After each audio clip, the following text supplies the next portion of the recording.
The following is a hockey podcast out of Vancouver and Surrey, British Columbia. It'll only consist of a lot of puck talk and even more BS, or in actual words, banter and satire. Enjoy, and as always, go Canucks go. It might be time for retirement. Am I talking about you, Kyle? Am I talking about me? Find out next year on Locked On Canucks.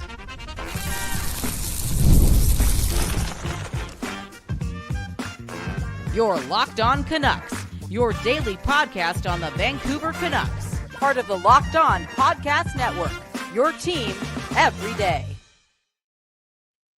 Hey, welcome to another episode of Locked On Canucks. My name is Trevor Beggs, sports reporter for Daily Hive Vancouver, joined as always by my co-host, my brother, Kyle Bhawan. Want to let you guys know this is Locked On Canucks, part of the #1 sports podcast network in the world, covering the worst team in the NHL here on Locked On Canucks. On today's episode, let's get into some health updates, okay? And one Canuck in particular, I think a lot of fans are wondering, why the hell was Filip Chytil playing games? We'll get to the latest on him. We'll get to the latest on trade candidates for the Vancouver Canucks. A couple of them I thought were some of the better players on the ice last night against the Utah Mammoth. We're also getting to the Vancouver Canucks potentially losing their next GM to another squad.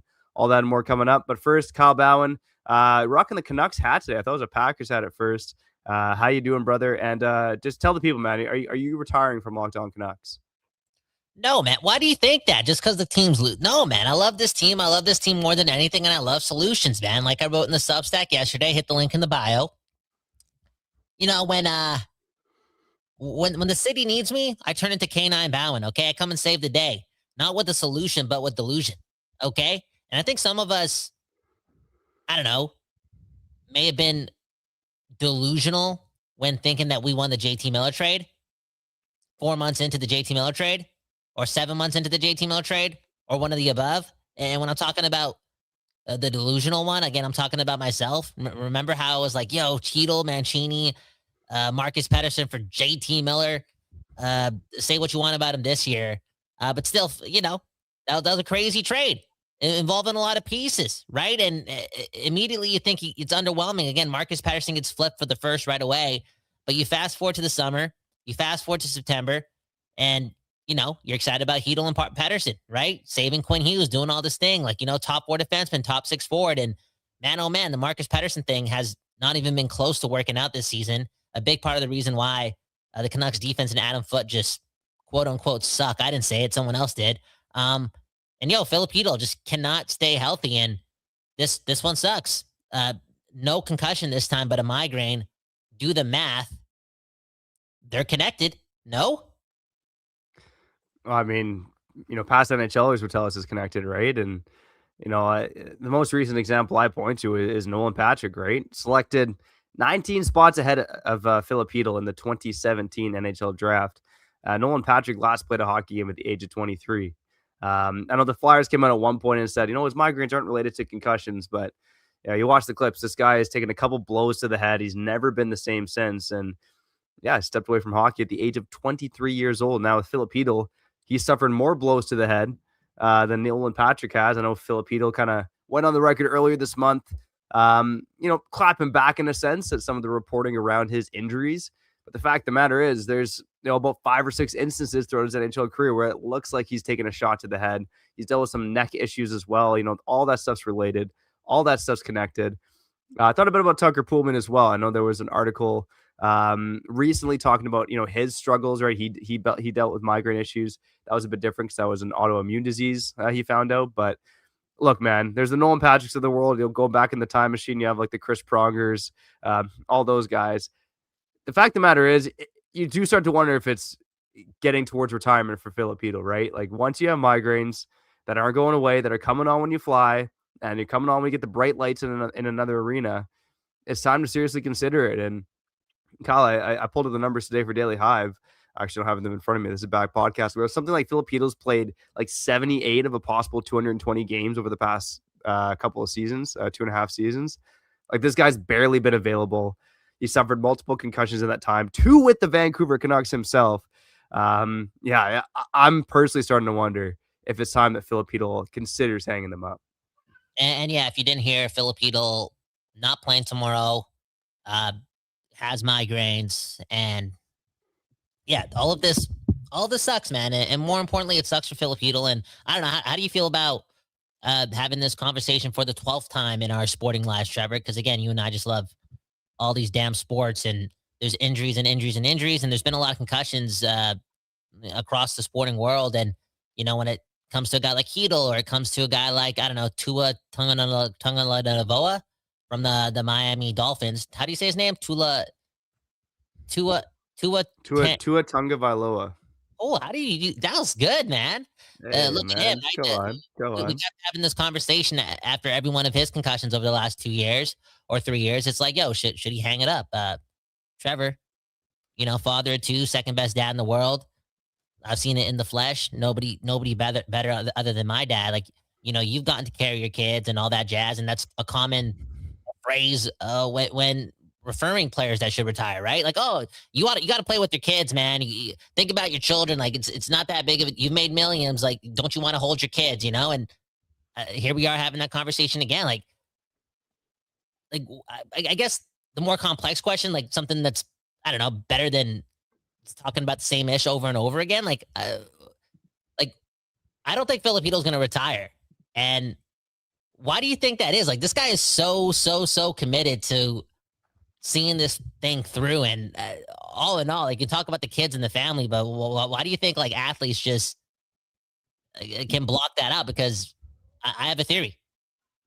Yeah, I mean, look, just from being around some of the scrums with Filip Chytil and hearing him talk, like he loves the game, man. He's got a positive attitude. I think, when you spend your whole life trying to make the NHL, and then you become a first round pick, and then you make the show, you want to stay there, man. Like, most guys that make it to this level do so because they're addicted to the game of hockey.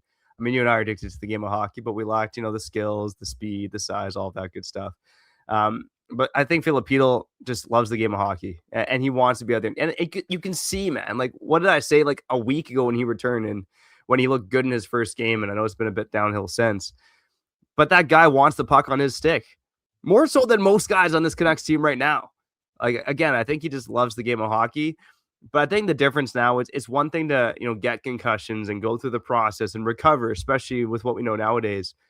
But if you start having migraines that pop up, I guess similar to what Nolan Patrick had, that's a hard thing to shake, man. For anyone out there that's dealt with migraines, even if it's not related to concussions, right? Like, my wife's dealt with migraines. I know, shout out to the Discord we had. I think it was Greener State dealt with migraines. That's such a tough and debilitating thing to deal with in your life. Yeah. So, I mean, one love to Filip Chytil. Get well soon. But I think for the most part, throughout this process with Chytil, I've thought, if he wants to play, if he feels up for it, it's his life. Go for it. But now I'm really starting to wonder if it is, time for him to actually consider retirement. Okay, well, what does that mean? Like, you won't support him if he still wants to play? I mean, the obvious answer is no. Because again, I can't speak for you, but it's his life, right? And then, like, as sports fans, we can like completely forget about the migraines or the concussion or the next hit and just, want him to go balls to the wall and skate down the ice and do this and that and that and this. You know what I'm saying?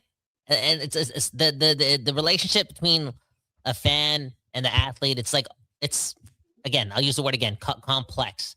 And speaking of being complex, I mean, whether you're the best player in the world or not, once you get into like the 0.1% of like making it at the highest echelon in your craft, chances are like 80% of those guys in that league or in any of the major sports league in North America and around the world, like you kind of have to be a little crazy.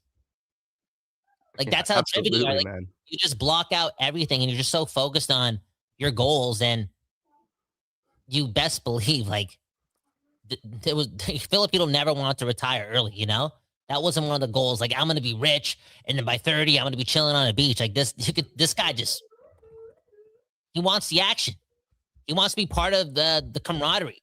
He wants to help his teammates out. And honestly, Trevor, one thing we don't talk about, but it's pretty obvious with a guy like this, he wants to win. He wants to win. And even the year before he got traded to the Canucks, I mean, he missed the whole season and came back in the playoffs. Playoffs are the most dangerous venture in all of sport.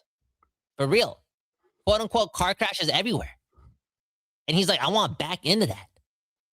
And he's not thinking about his future. He just, like most great people, think about the moment, right? And yeah, Filip Chytil, man, again, I'll always support Filip Chytil wherever he wants to, take this. Our guy's always smiling, and he's only been a Canuck for a short amount of time. But to be honest, I already admire this guy so much because he feels so much like a Canuck. Like he wants, like how many times has he already done this in his short time as the Vancouver Canuck? And in what, 10 months, 12 months? Like do whatever it takes to get back. Like if there was more games on the schedule last season, a few more, he would have came back after getting another concussion. This year again, gets concussed, almost obliterates him. Right? This guy's doing the most to get back on the ice. And some people can question his character because it's like, yo, think about your future. Think about your life. It's not that serious. But man, think about his character. This guy wants to so badly be a Vancouver Canuck and be on that team and rock that jersey. And he has so much fun on the ice. And man, wherever this goes, I know it hasn't been a long time, but I'm a huge Filip Chytil fan, man. And I just wish him the best again, wherever that goes. Dude, this is like the #1 Filip Chytil stan podcast. We were making Marcus Naslund comparisons at one point. Like, can this guy at 25 like break out? Boom, bam, 35 goals. Come on. Can he be a 70-point guy on the Canucks? I mean, look, I think the potential is all there. Naslund was a bit extreme, but I think the potential is all there if he stays healthy. Unfortunately, that hasn't been the case. And let us know in the comments, like, should Filip Chytil retire now, or do you think he should keep pushing to come back? On the other side, let's touch on Canucks trade targets, including Teddy Blueger. We'll also touch on the Nashville Predators and the Vancouver Canucks as well. That's coming up next here on Locked On Canucks. Before we get back to the show, let's shout out our friends over at Indeed. Have you ever hired someone who looked good on paper but wasn't the right fit? You know how important that is. Come on. When you want the right candidates who truly match what you're looking for, you got to entrust Indeed's sponsored jobs. Hiring, Indeed, is all you need, baby. Stop struggling to get your job posted on their sites because Indeed's sponsored jobs puts your post at the top of the page and helps you reach the right candidates faster. And if I needed to hire someone for this show, I'd go straight to Indeed and be very specific about what I need.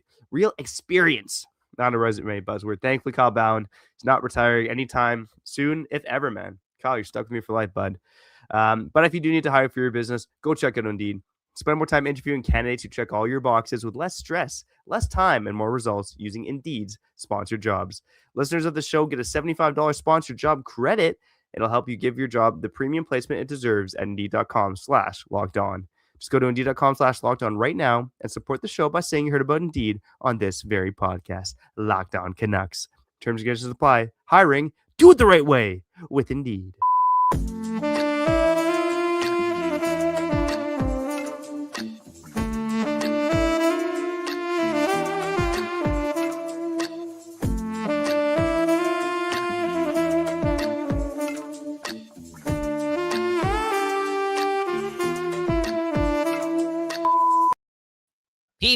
People, we back doing this, and that's talking about your Vancouver Canucks. Scratch that. We're going to stop talking about your Vancouver Canucks for the next 10 minutes because, again, it's kind of like the offseason, all right? Anytime we do this show, unless some big breaking news happens, when it's the second segment of the show, we're talking about the NHL, okay? But before we even do that, let's get to some comments.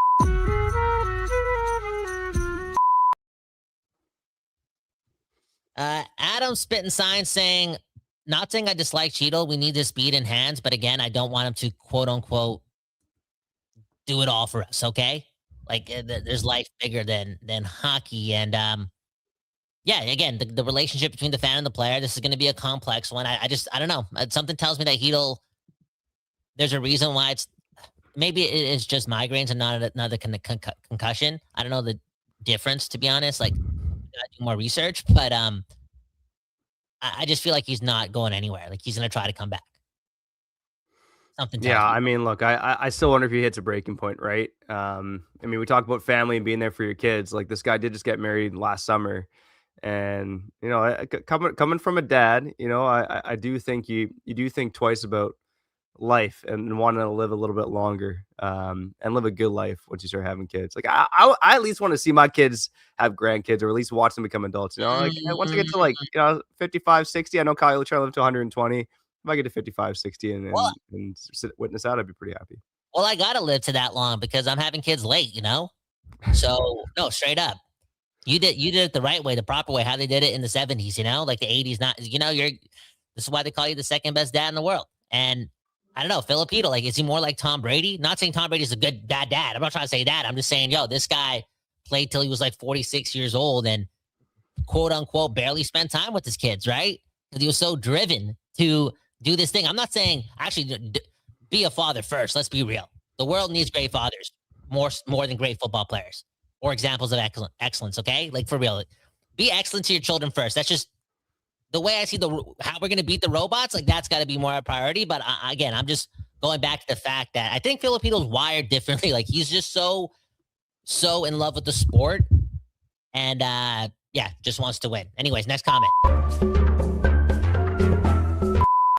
I mean, I guess this is a little Canuckish. You know what, Trevor? I actually want to get to this comment. Can we go to a comment from yesterday?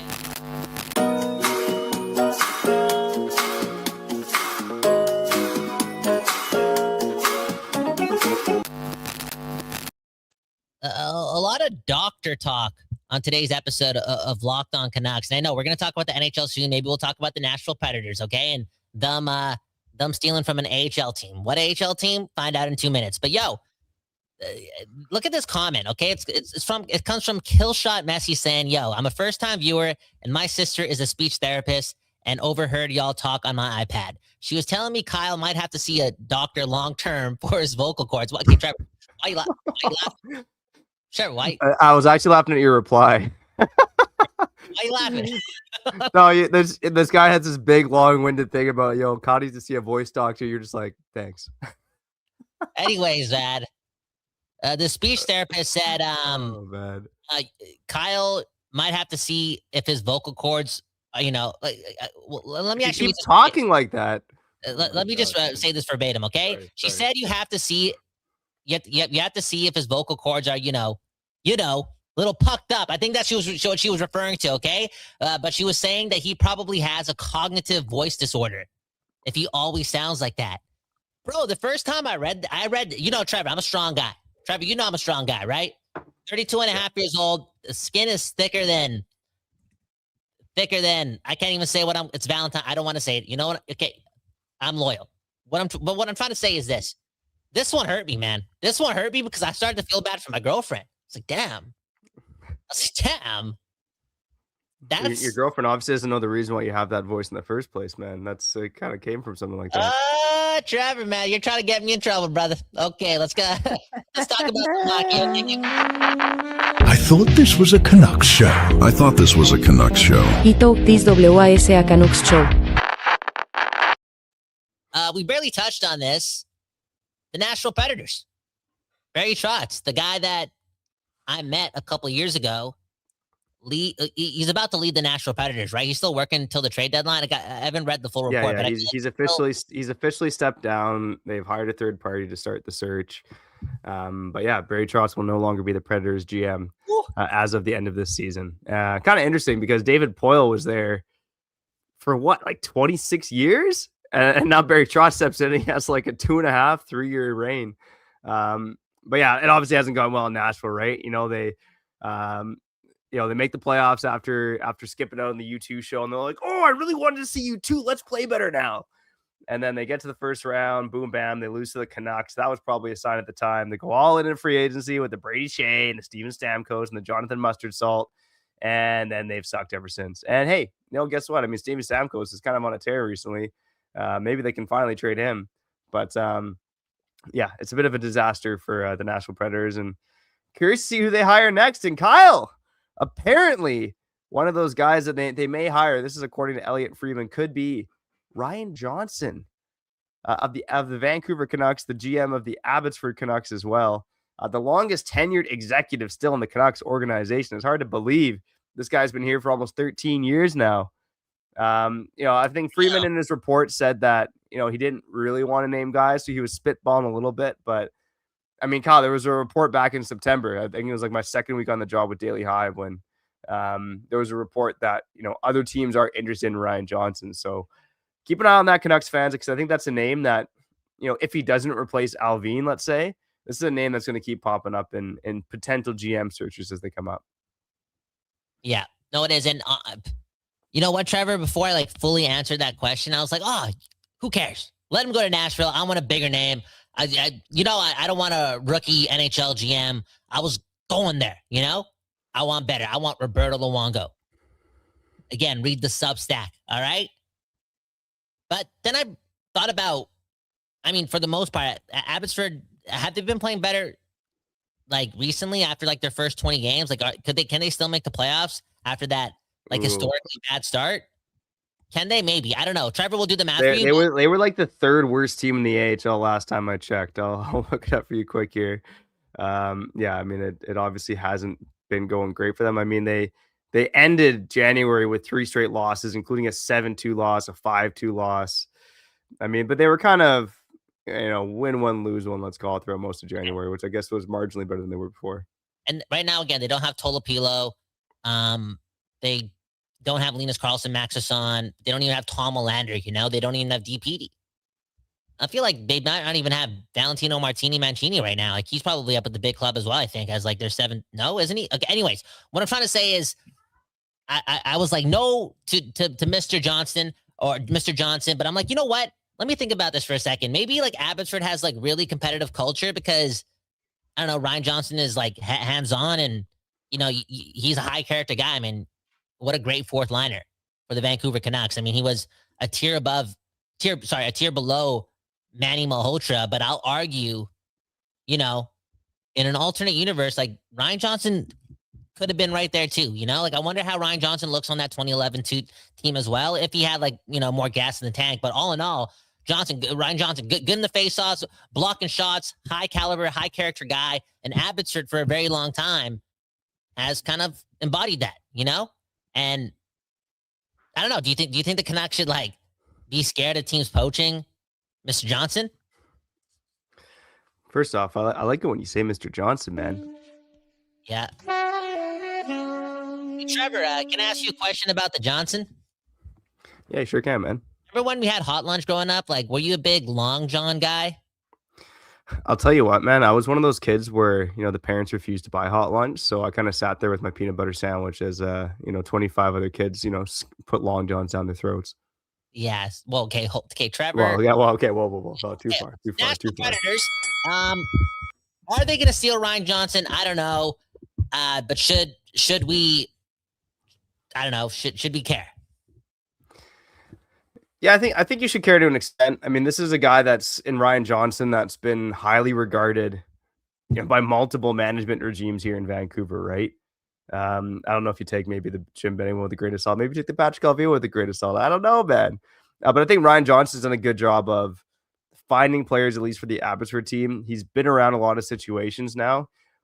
I do wonder with him as a GM if, the stench of Canucks management has maybe rubbed off on Ryan Johnson. That's my fear, but he's a well-spoken guy. I had a quick hello with him at Canucks training camp as well, like well-spoken guy. I'm not losing sleep over losing Mr. Johnson, but I think that's something the Canuck fans should care about. Could he do a better job than Alvin? I can't answer that question, but he's a homegrown executive that, obviously is, highly regarded around the NHL. Bring back Mike Gillis, man. Yeah. That's what's going to happen. Now, before we get to the other side, I actually got to go. There's a music session about to start. Maybe Trevor will convince the NHL world alone that Teddy Blueger is worth a second-round pick on the other side. But before I let you go, just remember, I'm loyal to the streets, man. I'm loyal to the game. I'm loyal to the city. Go Canucks, go. I'm here every day. I'm not quitting. And when I met Barry Trotz, what was that? A couple years ago, right before the playoffs started? Yeah, exactly. Yeah. I met him. Shook his hand. We had a short conversation. No, we actually had a pretty decent conversation. 2 minutes, 3 minutes. I was with my girlfriend. She just stood still, didn't know, who I was talking to. But all in all, after the long conversation, I looked at him, shook his hand. I said, I would wish you good luck, but I don't mean it. So I'm not going to say it. Ooh, Kyle Bhawan cursed Barry Trotz. Unbelievable, man. You ended the man's career. Unbelievable, Kyle. Yo, take a bow, man. You got some power, man. Unbelievable. Okay, but you know what? I shouldn't take a bow because of this comment right here. I know it's a long show right now, but yo. Oliver asking, did I ever eat that foot-long hot dog? And Glibbity Globber saying Kyle likes foot-long hot dogs with mustard. I think. I don't have my glasses on. I can't read. You said what you said without the bun. But for fans who don't know, and maybe if you're not an everydayer here on Locked On Canucks, after the Quinn Hughes trade, Kyle said if the Canucks won 4 straight games, he would eat this U-shaped foot-long hot dog. And Kyle, tell the people, have you done it? And you said you do it in one bite. Have you done it? Trevor, Have you attempted? Have you practiced? I haven't practiced. Oh my god! And I haven't found the hot dog yet.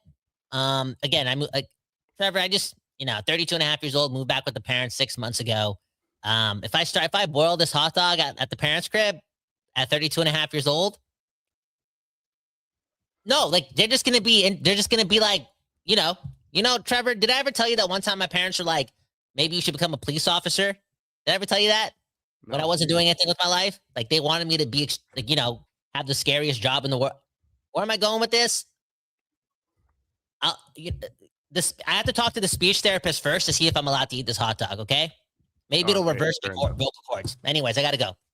All right, one love to Kyle Bhawan. On the other side, let's wrap up with a couple more comments and talk about getting a first-round pick for Teddy Blueger. What?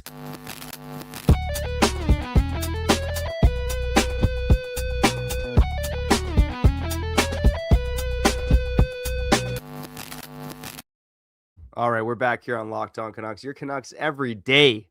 And Teddy Blueger, the hottest Canucklet recently, man. Man, oh man. 5 goals in 9 games. Sometimes I wish Teddy wasn't such a nice, honest fellow. I mean, he was asked about, the 5 goals in 9 games after a 6-2 loss to the Utah Mammoth the other night. And he talked about, a couple lucky ones and one bounced off a skate. Teddy, don't say that. Be like, I'm the man. I'm the man. But maybe Teddy Blueger secretly wants to stay in Vancouver. Maybe he's got Bob Blueger representing him. Bob Blueger, his agent, also his uncle, trying to do everything he can to keep Teddy Blueger in Vancouver. Bob Blueger, another everydayer here on Locked On Canucks. But what could the Canucks actually get for Teddy Blueger? I think when we were theorizing it, prior to him returning to the lineup, what I said is I think at best, you get a 3rd-round pick. And that's only if he comes back and he starts tearing it up, right? Great in the faceoff dot, helping kill penalties. And now here he is back, 5 goals in 9 games on a Canucks team that doesn't score goals. And look, just a great leader for this team as well. I think that's worth mentioning. This isn't just young guy Teddy Blueger learning from Sidney Crosby anymore. This is a guy that's stepped up to the mic ad nauseum of late, partially because I think media members don't really want to talk to anybody else. They're not getting great answers. But Teddy Blueger is a good quote. He's insightful. I liked his comments to me about the penalty kill, to be honest, how no one's playing with cohesion right now. Like he has been a good spokesperson for this team, whether he wants to be or not. And look, the Olympics are a big thing for Teddy Blueger too. Like what if Teddy Blueger goes to the Olympics, has a couple great games, keeps putting up the points, playing big minutes, first line center for Latvia. What if the Canucks can get maybe a late 2nd-round pick for Teddy Blueger? I think the best case scenario for Teddy Blueger has moved from a late 3rd to maybe a late 2nd. I will say it is a tad optimistic. But if you're the Vancouver Canucks, you got to try to monetize as much as possible. And that includes Teddy Blueger, Bob Blueger. I'm sorry, buddy. Speaking of trade candidates, I think another one that stood out to me last night was Connor Garland. And I have been thinking about this, and maybe I'll end on this note. Could Connor Garland return to the franchise that once traded him away? When I'm looking at teams where Connor Garland could fit, teams that could use another extra offensive punch, teams that have the cap space to afford him, teams on the cusp who might be looking to do some damage in the playoffs.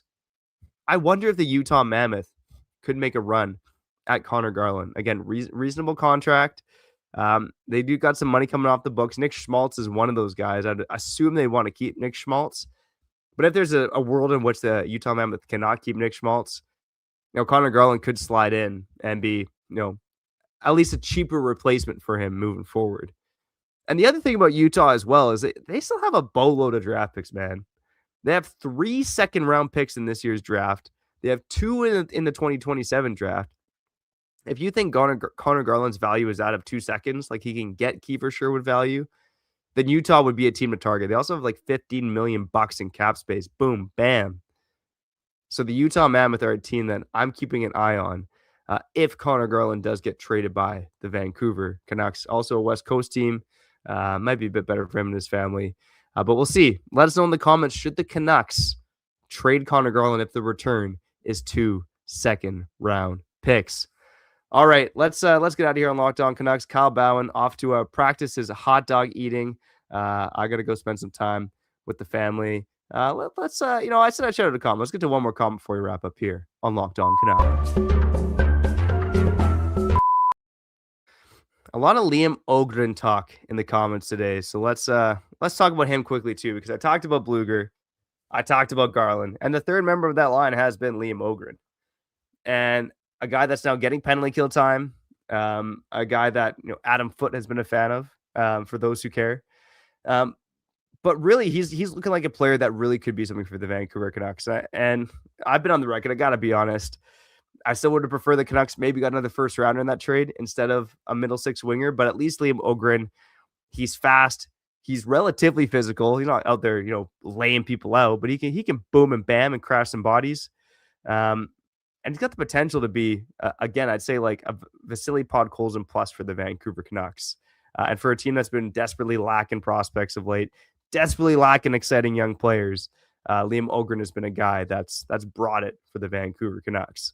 We'll see what he looks like when Teddy Blueger and Connor Garland get traded. Okay, another episode of Locked On Canucks in the book. If you like what we're doing, go subscribe to the show on YouTube. Hit the goddamn like button on the podcast side. Go follow us and leave a 5-star review. I'm Trevor Beggs. That guy was Kyle Bhawan, and you've been listening to Locked On Canucks.